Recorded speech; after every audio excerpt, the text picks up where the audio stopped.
I am Hayden Panettiere, and we are here at the studio recording Until Dawn. My name is Rami Malek, and I played Josh. My name is Megan Martin. My name is Brett Dalton. My name is Antonella Lentini, and I played Hannah and Beth. My name is Jordan Fisher, and I play the character Matthew, Matt for short. I'm Nicole Bloom, and I play Emily in the game. My name is Noah Fleiss. I am Galadriel Steinman, and I play Ashley. So Until Dawn is the story of 8 teenagers who revisit this cabin in the woods about a year later after a really traumatic experience where I've lost 2 of my sisters, so coming to kind of get some closure in that respect. One of the things that Larry does really well is make these multi-layered characters, and I think for just the story in general, it follows the quintessential horror film plot lines, but the characters are so unique in themselves, and I think that's very cool. Oh, I hope this was the right thing to do. What? You know, getting everyone together on the anniversary. I mean, Josh seemed really pumped about us all doing something, didn't he? Yeah, no, he definitely did. I haven't seen him so excited about something in forever. Good, good. Sam and I have a few things in common, such as being huge lovers of animals, and she's a huge animal lover. She's vegan. She is a pacifist. I'm not quite sure if I'm gonna go as far as saying that I'm a pacifist, but she's spunky and cool. I know that she, I think, is made fun of a little bit by the rest of them who think that her morals and her beliefs in that area are a little ridiculous and they don't agree with them, but she doesn't care. It doesn't stop her from being herself, and that's something that I hope I have in common with her. You know, he definitely can be depressed at some times and a bit of a loner, but he takes some solace in one of his sister's friends, Sam, played by Hayden Panettiere, and invites everybody back to the same house the next year to kind of find some closure. Jessica she has a whole lot of personality. She is definitely the sort of mean girl character that, you know, at school she knows she's pretty, she knows that boys like her, and she's going to use it to her advantage. He's got a big heart, and you can tell that that's very evident, especially how he treats his girlfriend, Emily, and, you know, he's kind of a meathead, but in the best way possible. She really knows what she wants, and she manages to get that from whomever it is, whether it be Matt or Mike. You know, she's really driven, and I can definitely relate to that. My character is Chris, and he is what society might consider the nerd of the group, and he kind of embraces it. Ashley she's a little more serious than some of the other girls. She's definitely very intelligent and thoughtful. She kind of looks at the whole big picture of things. She's not quite as geeky as Chris, but they connect in a lot of ways. Mike is like big guy on campus. He's the class president who has some charm and has brain, and I don't know, people seem to like Mike. He gets away with a lot, though. He can be kind of jerky. The fact that he really just kind of wants everyone to be happy, and he wants her. He's a people pleaser, and I can definitely attest to being, you know, that guy. I'm always the friend that wants everybody to be happy and wants everybody to be taken care of, and that's definitely Matt. But also, like, this character is just so fun. I rarely get to play the bitch, and so it was really fun to do that. The spirit of things, seriously, what's wrong with you? I'm just trying to lighten the mood, Em. Don't be like that. Like what? The way you're being. You always get like this.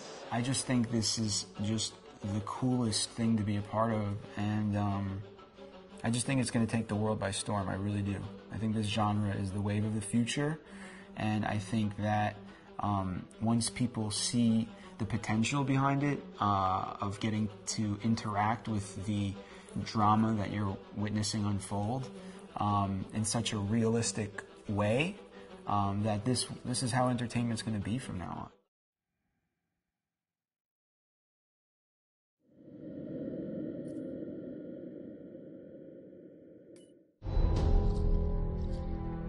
Hi, this is Lee Robinson, production designer on Until Dawn. The production design for Until Dawn started with the great teen horror script that sets the characters in a Canadian winter mountain lodge, being a contemporary setting with visual clues derived from classic films of that genre, such as Hitchcock's Psycho and Stanley Kubrick's Shining. The storyboards are vital to the production design, as it allows the designer to understand the scale of the environments to be made and the detail that would be seen to create the atmosphere of a horror. This took us into concepts that took these storyboards further, visualizing the world through the color palette, the lighting, tone and the mood, and developing key locations such as the lodge, the cable car stations, the forests themselves, the wilderness. As you can see, the environments and atmospheres change quite a bit from warm and inviting to cold and threatening. The Millionaire's Mountain Lodge was a key example. It was designed to be made from nearby stone and timber, embedding it into the landscape, with a contrasting and contemporary interior needing to be opulent and extravagant. We created dark and claustrophobic corridors with ominous and large open spaces, almost cathedral-like in size, and with huge structures to silhouette and dwarf the characters within, providing a labyrinth to explore and wander. Each character was developed with a strong visual identity in mind, with contrasting colours, tones and silhouettes to identify them, each to have their own texture, pattern and shape, so that when they were lined up you could always identify them. The costume designs allowed a range of clothes that would suit them for the cold winter weather, but also have an element of style and individualism, so that the audience could look at them and relate, recognizing themselves within them. A lady would like to cuddle up with her man by a nice cozy fire bathed in atmospheric mood lighting. Right. It'll get plenty toasty once we're rubbing up against each other. Mike. Yeah. Fire and mood lighting. Yes. Working with the lighting artists, we really brought the look and feel of the world together, and this required a thorough understanding of the visual language of teen horror. A key scene was where all the characters emerge out of the rear of the lodge chasing Hannah. A contrast is evident straight away from the exterior wilderness to the warmth of the lodge.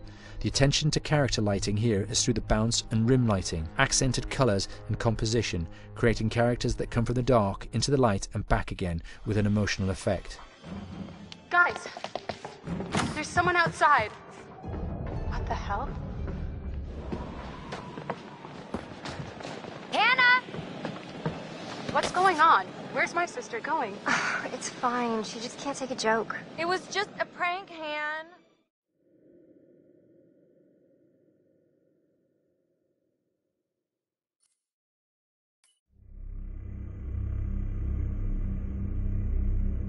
Until Dawn is a game that's full of horror, and one of the things we decided to do early on was to take a scientific approach to how scary it was. So we did experiments on people and we measured their responses to the game. We've created a test area. It's as close to a home setup as we can get it. We've recruited ordinary people to play the game and we've left them to play it on their own. You're turning the light off.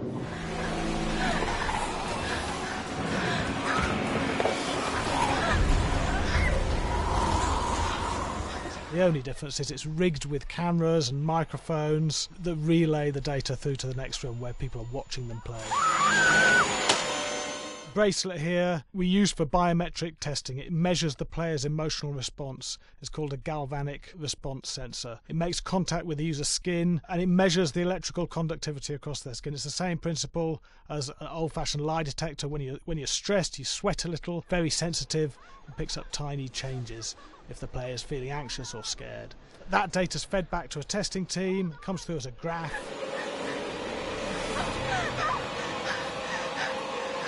So sorry.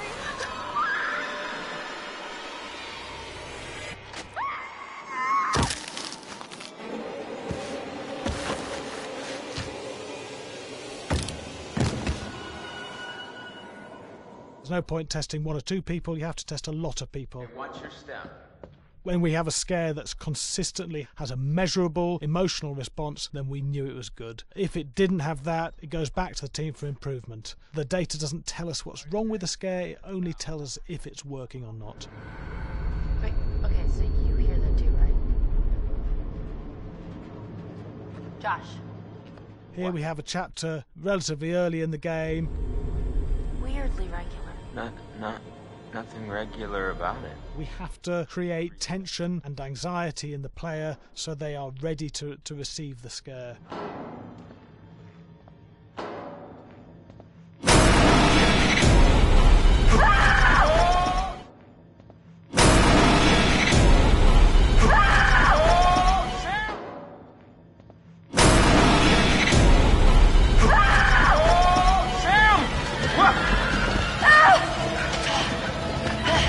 Give the player time to recover, to cool down, to calm down, and then start building the tension again before we do the next scare.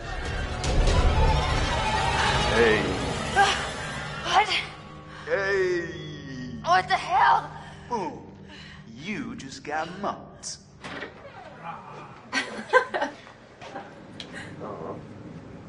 Yeah, I have such an adrenaline high when I get. There's two things we found. One is we could look at the scares, analyse if our expected scares were working effectively. Were people shrieking and covering their hands, or were they getting an emotional response from it? And being scientific about it means that we strip out people's opinions about whether things are working or not. We've got data, and we look at the data. If it's working, we're happy with it. Really scary. Bit scared and wanting to get away. I actually maybe a bit scared to play on my own, but in a room with the lights on, yeah, with some other people as well, yeah, maybe. But because I'm a scaredy cat, I would play with someone in the room. And the lights on. It was one of the scariest games I've played in a long while.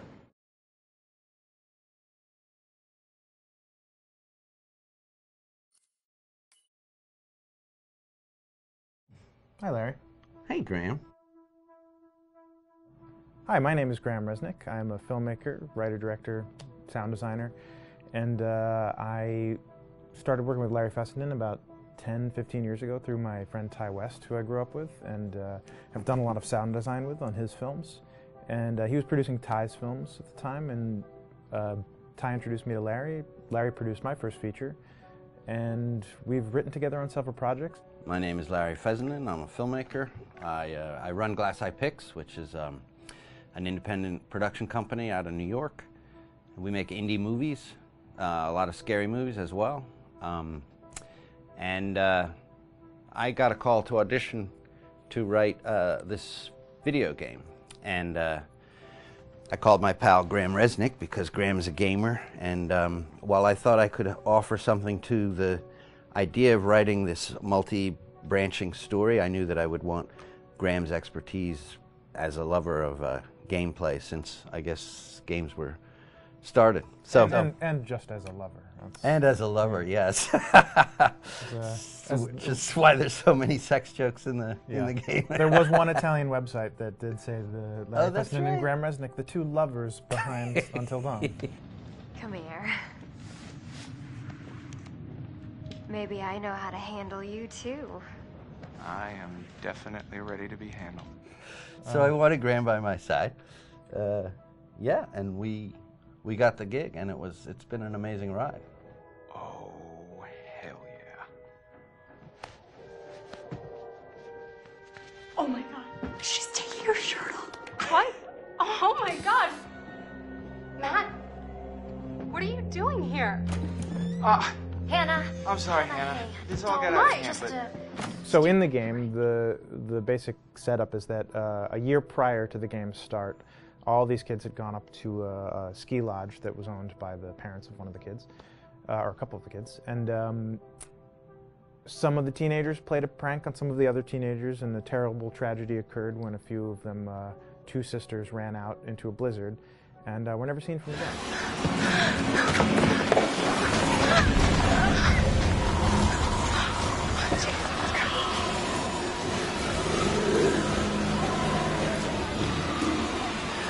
So now, a year later, this is kind of torn apart, this group of friends. They've gone through some trials and tribulations in the past year. The brother of the two girls has had a lot of psychological issues, and to kind of help him cope and help them all get over it, they all returned to the lodge a year later, back up on the mountain. And the idea is to get over it, but... the healing does not begin. Yeah, and these kids are all trying to find themselves. They've been through a trauma, But in general, they're just teenagers trying to figure out who they are. So they're all kind of falling into the patterns, the stereotypes, the characters they see on TV and in the movies. I think we were very interested in taking genre tropes and kind of making them sort of refresh them.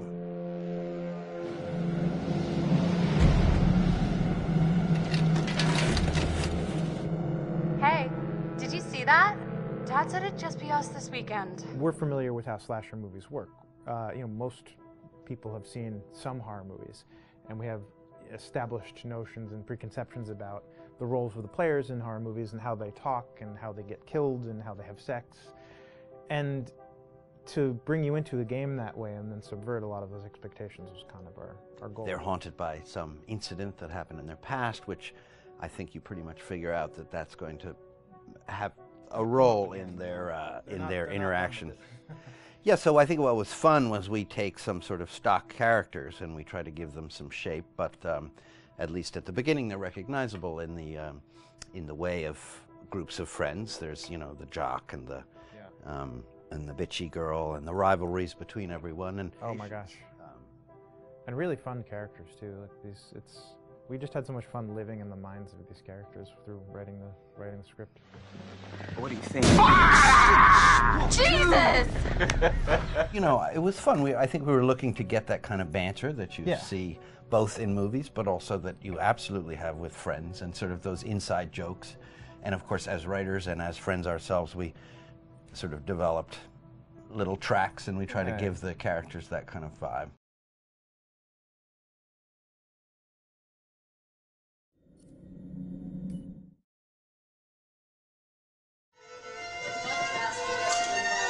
Yeah, fast and violent.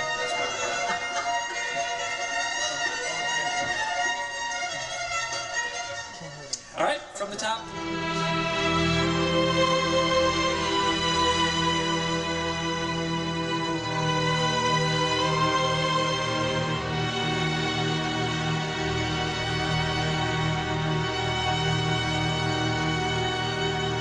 My name is Jason Graves, and I'm the composer for Until Dawn.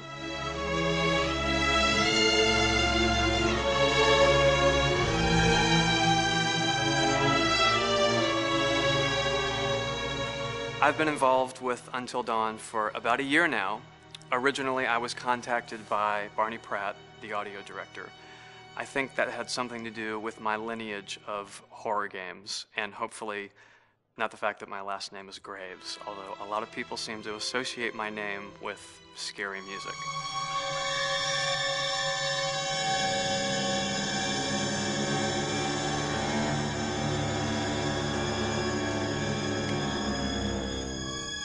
One of the things that was really exciting about working with Barney and the team at Supermassive is they really wanted something unique for the music. They wanted the music to stand out and be a character on its own in the game.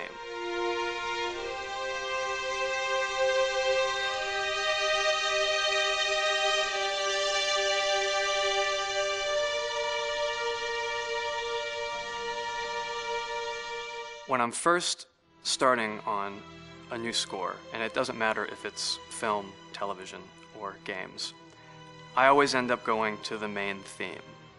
Sometimes the developer or producer isn't even necessarily interested in the main theme at the beginning. I just want to do it for myself, because for me the main theme is the identity of the game. It establishes the mood, the atmosphere, and the character of the music and how it's going to be playing in the background. And that's what we did with Until Dawn. That was actually my demo pitch to Supermassive Games. I put a main theme together, recorded all the instruments at my studio, and sent it to them. And they liked it. We actually ended up recording that exact theme, all the instruments and everything, live here at Ocean Way probably 9 months ago. And that's what we've been using in all the demos for the game, and that's the final version of the theme that is the main theme that you'll hear on the menus and in some key pieces of gameplay.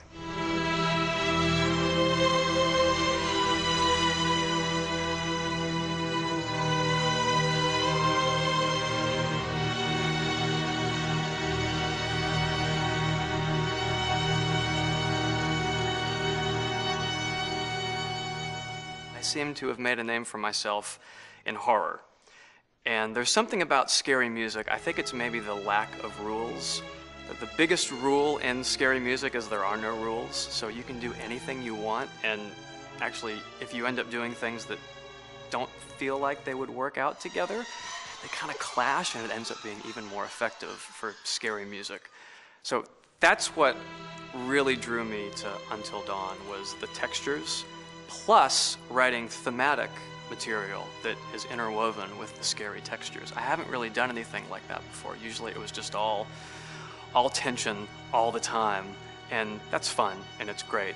But I'm actually at heart a very melodic composer. That's the kind of music I love listening to, and that's the kind of music I love writing. That's the kind of music I got to work on in Until Dawn. Very nice. Same thing.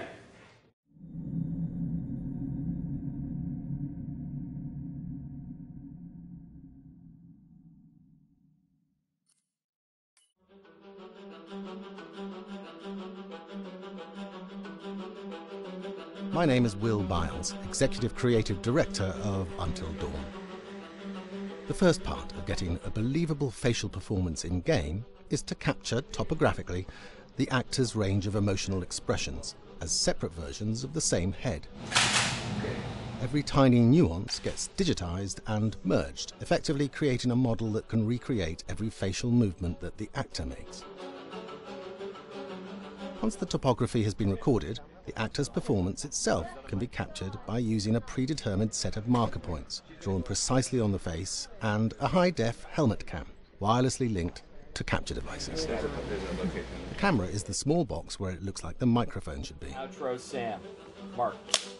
It records in high def the movement of the dots throughout the performance that will drive the expressions captured earlier. Unlike other systems, this form of capture is far less lossy because there are fewer interpretations between performance captured and performance rendered finally in-game. The audio is also recorded via two separate lavalier mics attached to the helmet. It takes a while for the actors to acclimatise to carrying around the recording devices and the helmet cams, but very soon the shoot becomes similar to any other effects shoot or a green screen shoot. The actors in these scenes are only recording facial animation, but use cursory body movements for pacing.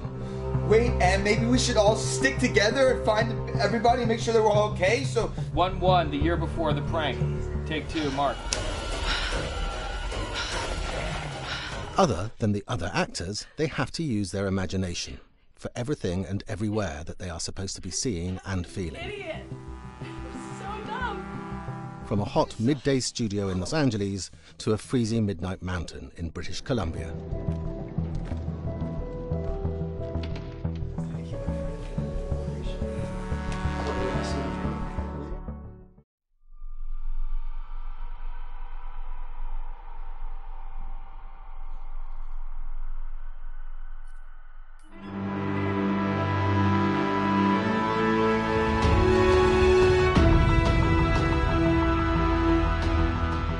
Until Dawn has a dynamic, ever-changing story, the facial performances and the body performances are recorded separately, with different systems.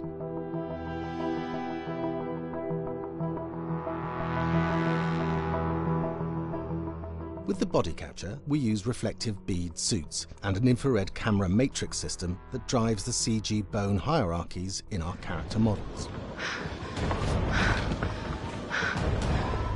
These performances cover everything from character locomotion, scene-specific performances and stunt work, most of which was recorded at studios in Pinewood and Shepperton, near London. Hannah! Hello? Combining all the elements seamlessly in the final game becomes a formidable editing and logistical task. Every variation, both physical and emotional, must be combined in these multi-edits. Scaffolding props have to stand in for the sets, because the hundreds of infrared cameras have to be able to see all of the reflective beads on the actor.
America's North Woods border region.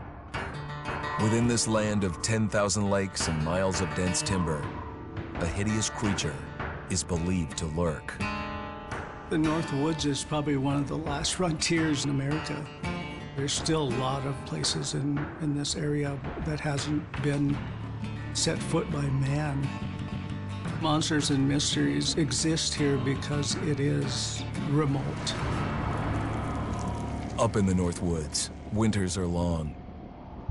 In times of biting cold and isolation, a devouring monster is believed to come forth. It's terrorized native people for generations. Growing up, I was told, like, don't go outside, the Wendigo will get you.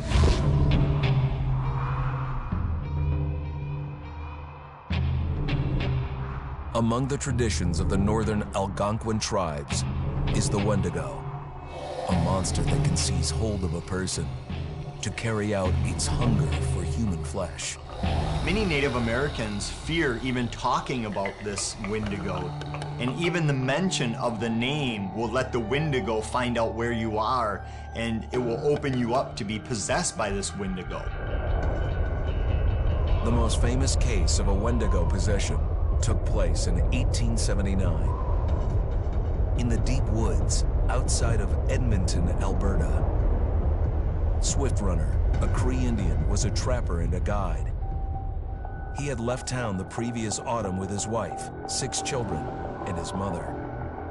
But when Swift Runner returned in spring, he was alone. Swift Runner came into a nearby village telling this heartbreaking tale. I had to watch them starve to death. Of his family being killed by starvation, and that he was the only survivor. My whole family gone. It wasn't hard to understand a family falling victim to a brutal winter. To even not. Yet something was suspicious about Swift Runner. He was a strapping man, and he came into town weighing over 200 pounds. It didn't look like somebody who had just weathered a terrible winter. He wasn't malnourished, didn't look like he was starving. He looked healthier than ever. After a few nights, it became clear that something was wrong. He started having night terrors, screaming in his sleep. I am the Wendigo! Villagers alerted the police. Swift Runner actually guided them back to his winter cabin. When they got there, that's when they saw the true horror.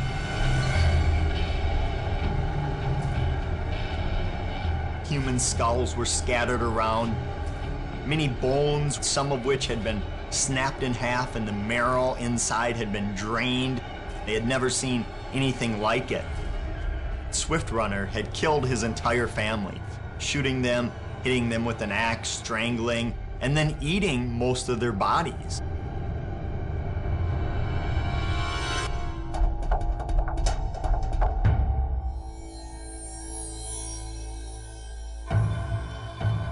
Right up until the moment the noose was on his neck, Swift Runner swore the evil spirit of the Wendigo had possessed him and twisted him into a cannibal killer.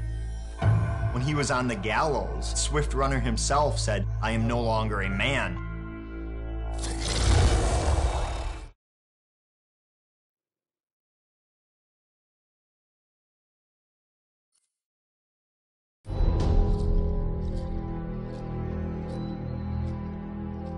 Just move over there. Go on, move. Let me say what I came to say. I'm here to tell you what you're up against being back on this mountain. You should never have returned. I don't know why you did after what happened last year. You mean with Hannah and Beth? Yeah, how could you know without being involved? I don't take kindly to you kids coming up here to my mountain. Your mountain. The mountain don't belong to me, it's true. But it don't belong to the Washingtons. This mountain belongs to the Wendigo. Hi, this is Lee Robinson, production designer at Supermassive Games. Understanding the ancient myths of the Wendigo was key for their development that helped the visual look. Through sketches and concepts, these elements were visualized, such as eyes being milky, almost dead, with loss of lips and eyelids due to frostbite, fangs growing and arms and legs getting longer, with skin hardening and thickening to look snarling and menacing, yet withered and lean. The hell was that? Another fucking piece of... Fingers and toenails extending like claws, allowing them to climb effortlessly. We made them look gaunt and weathered, and having ragged remains of clothes they wore. Blood-stained and rotten, with patches of hair still remaining, they retained strong skeletal limbs, which enable them to be agile and quick through the environment. Where are you? My name is Jamie Gallipo, animation director at Supermassive.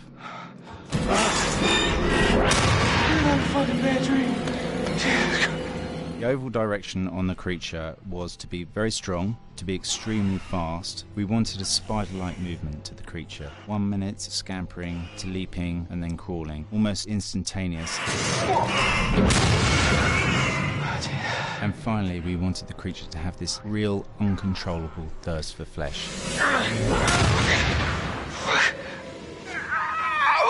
From a sound design perspective, the Wendigo is a real challenge. For the main vocalisations of the Wendigo, we used our own vocalisations, various different animals from the exotic to the farmyard, various plugins and processes to gel these sounds together and keep a human resonance behind that voice, telling the backstory of the Wendigo.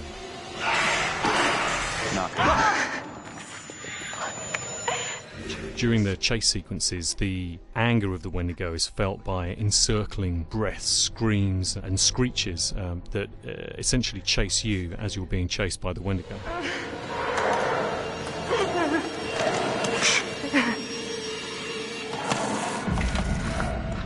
We would layer them up in a multitude of layers, sometimes 15, 20 sounds playing at the same time, to build up the vocalizations for this fearsome creature which is always in attack mode, hyperactive and chasing you throughout the game.